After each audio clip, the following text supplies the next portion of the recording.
Hello everyone, welcome to my channel. My name is Ari, and today we're going to have some more stories about our toxic life. But before we start, it would be so much appreciated if you would subscribe to my channel, like the video, if you enjoy it, and maybe leave a comment down below. These simple clicks would mean a lot to the future of this channel and really reward the effort that I put in every day. And now without further ado, let's go. Today's first story. In this story, Opie learned through a church member that the wife and the technical assistant were seen entering a room alone on security footage. Confronted with the evidence, the wife admitted to infidelity. He ended the relationship, and both she and the technical assistant faced consequences within the church. He decided to leave the church due to the public shame and moved on from the situation.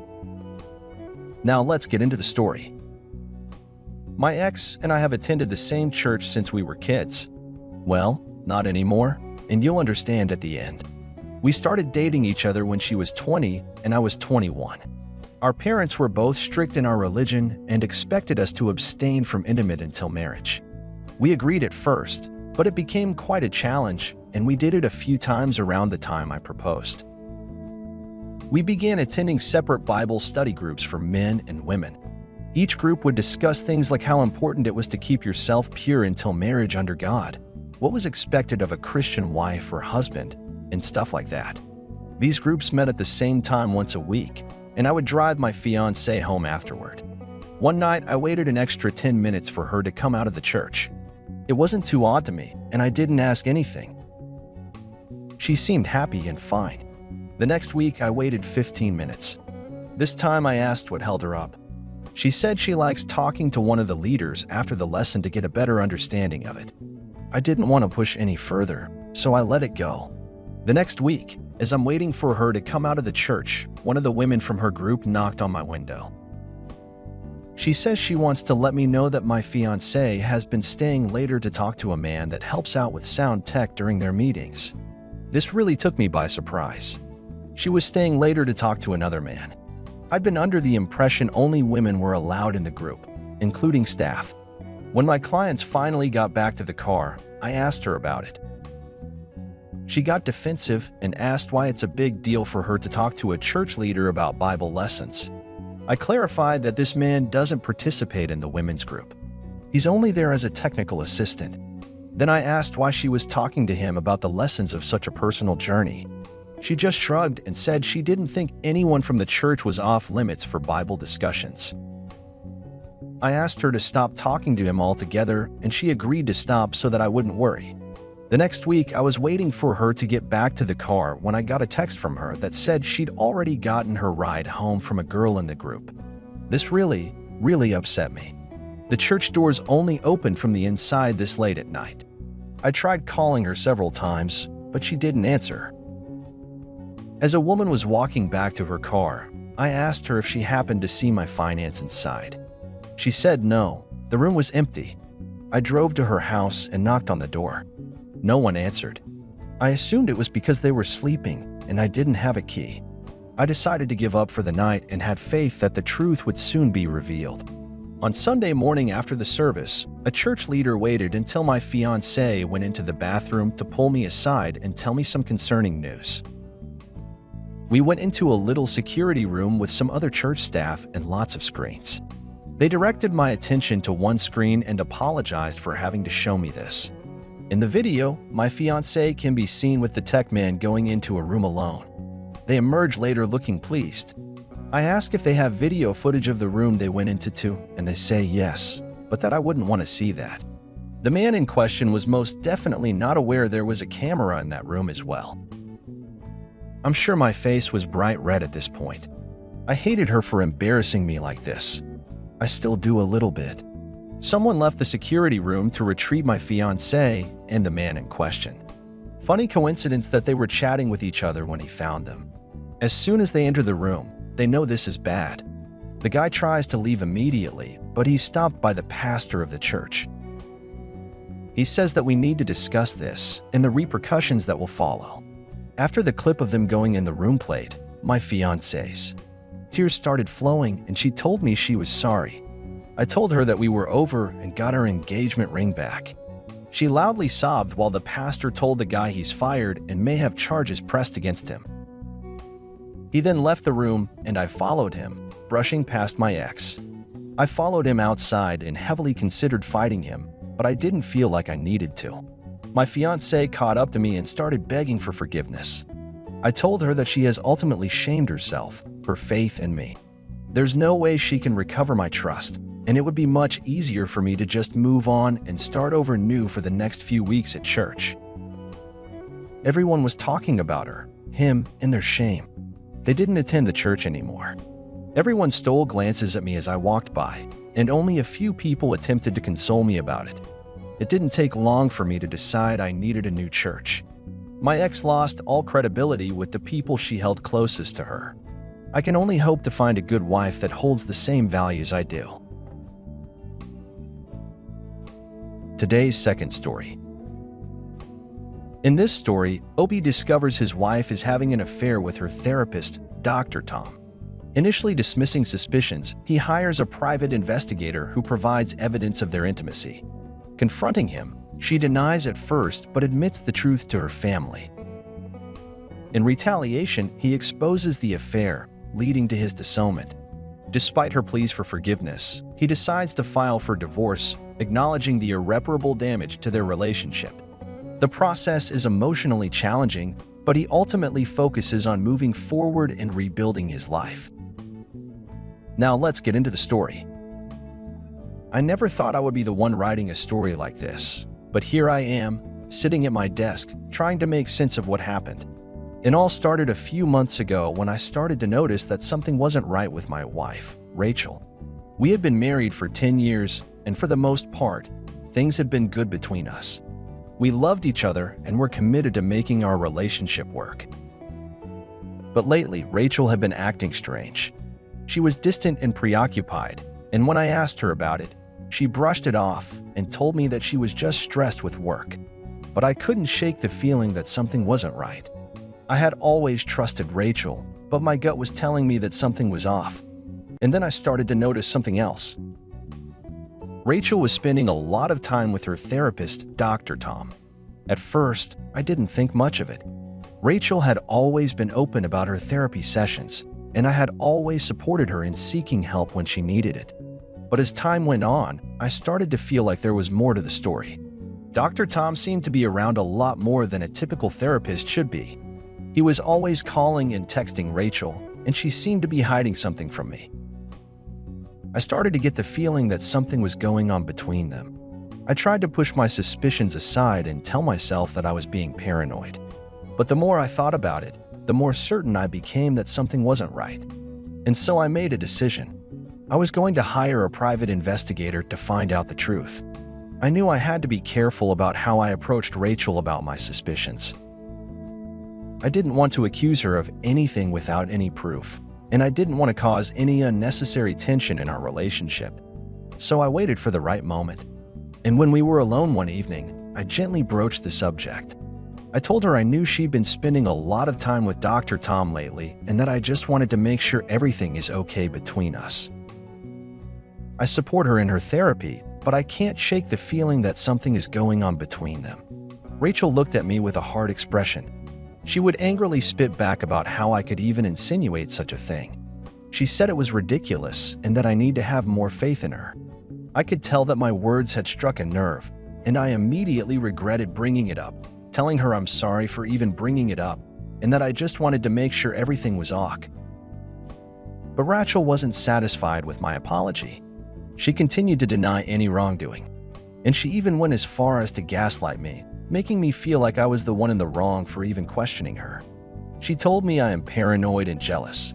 She told me to trust her and stop acting like Dr. Tom is anything more than her therapist. I didn't know what to believe. On the one hand, I wanted to trust Rachel and believe that she was telling me the truth, but on the other hand, my gut was telling me that something wasn't right. I didn't know what to do, so I decided to let it go and try to move on. I tried to push my suspicions aside and focus on our relationship, but as time went on, my doubts only grew stronger. Eventually, I knew I had to do something to find out the truth. and so I turned to a close friend of mine who happened to be a private investigator. I explained the situation to him and asked him to find out everything he could about Retro's relationship with Dr. Tom. My friend, the private investigator, had worked tirelessly to uncover the truth about Rachel's relationship with Dr. Tom, and when he finally presented me with the evidence, I was shocked and devastated. The PI had used a variety of methods to gather the evidence, including surveillance, witness statements, and even wiretapping. And what he discovered was shocking. There were photos of Rachel and Dr. Tom together, looking intimate and flirtatious. There were texts and emails that hinted at a deeper relationship between them. And then there was the video. The video was shot from a hidden camera, and it showed Rachel and Dr. Tom in the therapist's office engaged in a sexual act. It was graphic and explicit, and as I watched it, I felt my stomach turn. She did things to him that I have never seen from her. She was consumed by sexual energy, almost as if she liked what she was doing even more because she knew it was wrong. My gut wrenched as I watched my wife perform acts that she had even denied me, her own husband. I couldn't finish the video, and as tears welled up in my eyes, I shut the phone off and looked back at my friend, who showed an empathetic face. I couldn't believe that Rachel, the woman I had loved and trusted for so many years, could do something like this to me. I felt hurt and betrayed, and I couldn't shake the feeling that my whole world had been turned upside down. My friend could see how upset I was, and he tried to be as supportive as possible. He told me that he was sorry for having to break the news to me, but that he had a job to do. And he knew that the truth, no matter how painful, was always the best course of action. He knew how difficult this must be for me, and he tried to be as supportive as possible. But ultimately, it was up to me to decide what I was going to do about it. I knew that I had to take action. I couldn't just sit back and let this happen. I knew I had to confront Dr. Tom. I couldn't just sit back and let Rachel's go unchecked. And so I made a plan. I waited until Rachel was out of town on a business trip, and then I headed to the therapist's office. I was nervous and anxious, but I knew I had to do this. When I arrived at the office, I knocked on the door and waited for Dr. Tom to answer. When he opened the door and saw me standing there, he looked surprised. He asked if he could help me, his voice laced with suspicion. I tried to keep my voice steady and asked if I could talk with him. I told him it was about Rachel. Dr. Tom's expression changed, and I could tell that he knew what I was talking about and deflected by stating this isn't the appropriate place to have this conversation. My anger and frustration started to bubble up, and I finally told him that I know what was going on between him and Rachel and that I won't stand for it any longer. I told him I want the truth, and I want it now. Dr. Tom looked uncomfortable, and I could see that he was trying to think of a way out of this situation, but I wasn't going to let him off the hook that easily. He wouldn't speak. I crossed my arms and told him I wasn't leaving until we spoke man to man. I deserve to know what's been going on between him and my wife, and I deserve to punch him square in his mouth for it. Dr. Tom looked at me for a long moment, and without saying anything, he slammed his office door in my face. I was appalled. I knocked again with no response.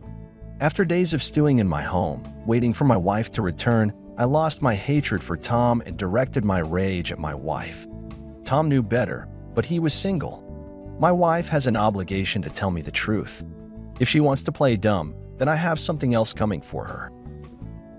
So I gathered all of the evidence that the PI had gathered and sent it to my in-laws, Rachel's mother and father. I knew that this was a risky move, but I felt like I had no other choice.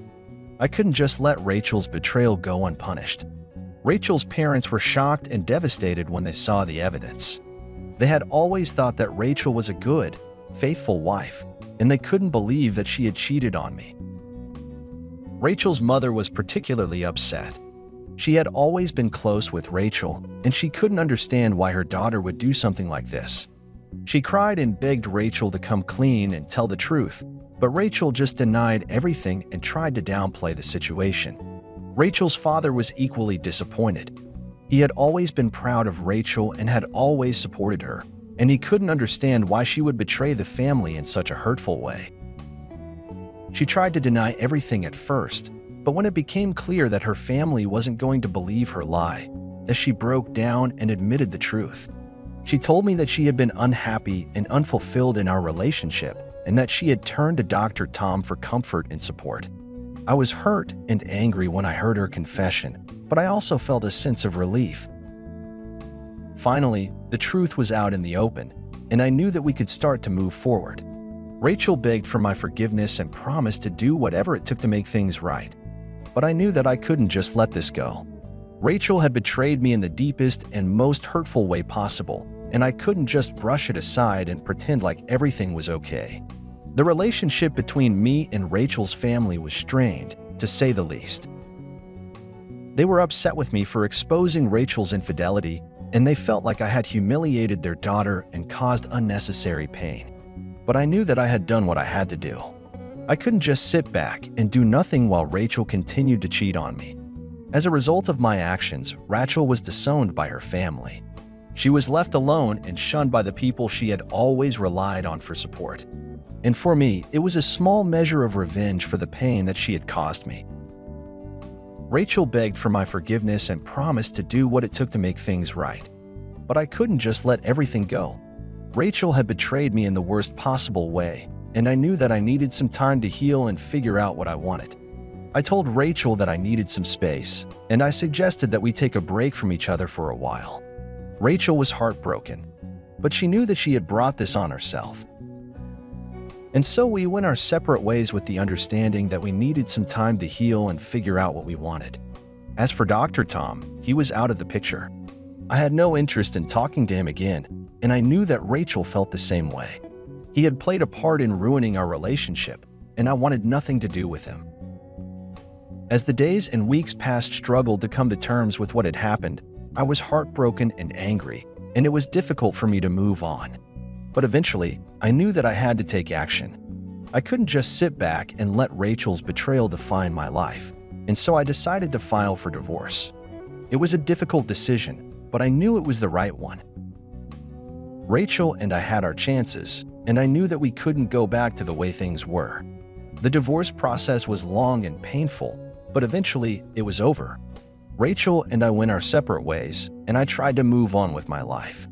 It was difficult, but I knew that I had to be strong and take care of myself.